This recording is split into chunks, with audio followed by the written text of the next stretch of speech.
व्यापार करना बुरा नहीं है, लेकिन ये इसके मालिक हैं। अगर ये अहंकार आ गया तो बेकार है। कस्टोडियन है आप, आपको जिम्मेदारी सौंपी गई है। मैं एक डिग्री कॉलेज में पढ़ाता था, प्रेम विवाह किया तो एक मारुति 800 हमने खरीद ली दोनों ने। नई गाड़ी आती थी, वो मैनुअल आती थी ना, उतर के मोड़नी पड़ती थी।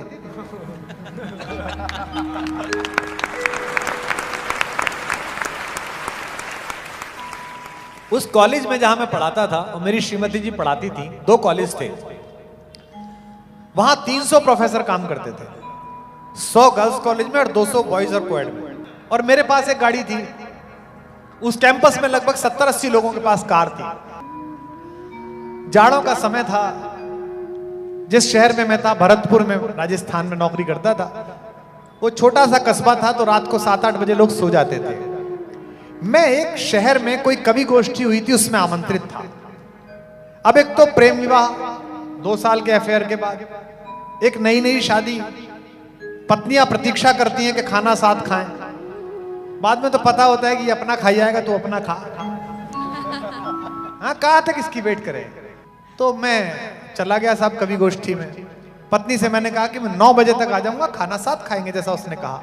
गाड़ी लेके चला गया। वो कवि गोष्ठी थोड़ा लेट शुरू हुई, फिर मेरा नंबर आया।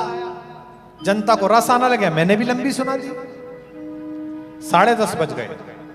11 बजे जब मैं अपने घर में पहुंचा, सरकार का मकान था, बड़ा लंबा चौड़ा, 5-6 कमरों का, उसमें हम 2 लोग गुल्लक में चवन्नी जैसे। उसका गेट वेट खुद ही खोला, अंदर घुसे, दरवाजा खटखटाया।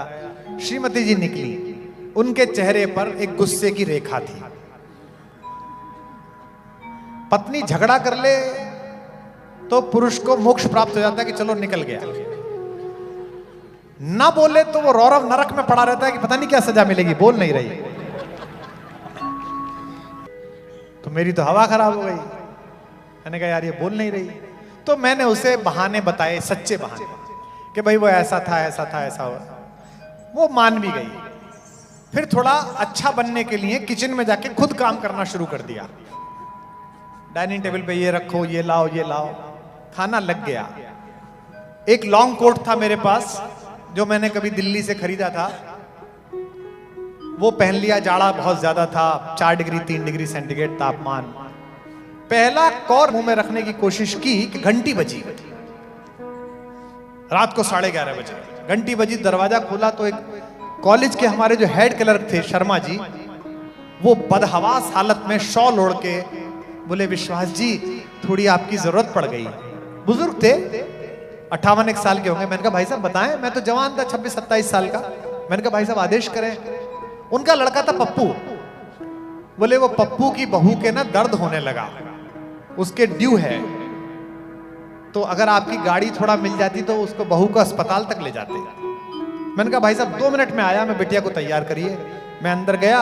मैंने उससे कहा यार तुम खाना खा लेने का, वो शर्मा जी की बहू शायद ड्यू है, उसको छोड़ने जाना है। उसने कहा अच्छा, फिर खाना? मैंने कहा तो लौट के खा लेंगे, तुम खा लो। उसने कहा अच्छा कोई बात नहीं। मैंने चाबी ली, फिर कपड़े पहने, दरवाजे पे गया। पप्पू की बहू पीछे लिटाई गई। पप्पू की माँ उसकी गोद में बैठी, उसको लेके आगे मैं गाड़ी चला रहा हूं, इधर शर्मा जी बैठे। अस्पताल में पहुंचे, सरकारी अस्पताल, डॉक्टर नहीं मिल रहा, नर्स कहाँ है, स्ट्रेचर लाओ। 1:30 बज गया। जब बहू अंदर चली गई लेबर रूम में, तो पप्पू की माँ बोली कि भाई साहब एक छोटी सी बात थी। मैंने कहा कहिए भाभी जी। हम दोनों तो यहाँ आ गए, पप्पू घर में अकेला है। मैंने कहा तो पप्पू को भी ले आते, उसकी घरवाली है, थोड़ा उसका ढांढस बंधा रहता। मैंने कहा जी लाता हूं। मैं गया, उनको ले आए साहब। बज गया 2:30। अब 2:30 बजे पुत्र पैदा हो गया। बधाइयां बधाइयां हो गई। शर्मा जी ने खुद कहा कुमार जी बहुत देर हो गई, आप घर चले जाइए, हम सुबह को किसी माध्यम से आ जाएंगे। मैंने कहा देख लीजिए। नहीं नहीं नहीं आप चले जाइए। हम गाड़ी चला के पहुंचे। श्रीमती जी ने दरवाजा खोला 3 बजे। मैंने कहा बेटा हो गया उनके, अच्छी बात। मुझसे बोली कि खाना खाएंगे, गर्म कर दूं? मैंने कहा तुम, मेरा मन नहीं है। तो मैं समझ गया कि देवी कोप में है। मैंने कहा मैंने भी वहां कुछ बिस्किट खा लिए थे। हम दोनों सो गए। अगले दिन संडे था। सुबह उठ के अपने बाहर के लॉन में कुर्सी बिछाई, चाय वाय लगी, तो उसके चेहरे पर रात्रि का गुस्सा था। मेरे विवाह को 3 या 4 महीने हुए थे। मैंने उससे कहा रात की घटना पे तुमसे एक बात करनी है। उसने कहा कोई बात नहीं, हो जाता है। मैंने कहा नहीं नहीं, आज बात करनी जरूरी है, जीवन साथ बिताना है। तो बोली बताइए। मैंने कहा ये पप्पू की जो पत्नी है, इसको 9:30 बजे दर्द हुआ होगा शुरू, आधा घंटे तो इसने दर्द सहन किया होगा कि कहां जगाऊं। आधा घंटे बाद इसने पहले पप्पू जगाया कि सुनो जी दर्द हो रहा है। 15-20 मिनट पप्पू ने भी अपनी आयुर्वेद क्रियाएं की होंगी, माथा वाता सहलाया, समझ में नहीं आया तो फिर वो पप्पू मम्मी के पास गया होगा, मम्मी ज्योति के दर्द हो रहा है। तो मम्मी गई उठ के, आधा घंटे मम्मी ने लगाया होगा। फिर वो पति के पास गई होंगी कि बहू अब बस अब ले जाने की स्थिति में है।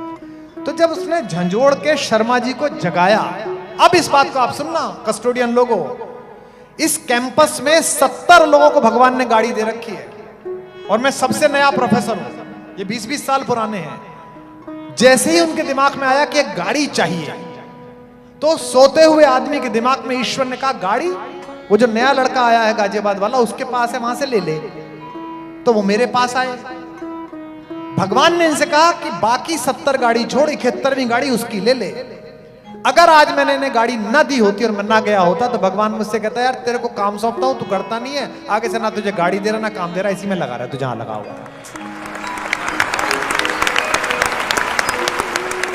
तो ये मैं इस गाड़ी का कस्टोडियन हूं, मैं इसका ओनर नहीं हूं। और वो दिन है कि आज का दिन है, आप सब भी अपने घर में संकल्प लीजिए, चीजें पुरानी हो जाएं और अगर सामर्थ्यवान हो तो उन्हें बेचना मत। अगर सामर्थ्यवान हो कि सोफा नया खरीद सकते हो तो उसको बेचना मत। अगर सामर्थ्यवान हो कि कपड़ा नया खरीद सकते हो तो पुराने को बेचना मत। उसको उन्हें देने की कोशिश करना जिनकी सामर्थ्य में इतनी कमी है कि तुम्हारे सोफे से काम चला सके।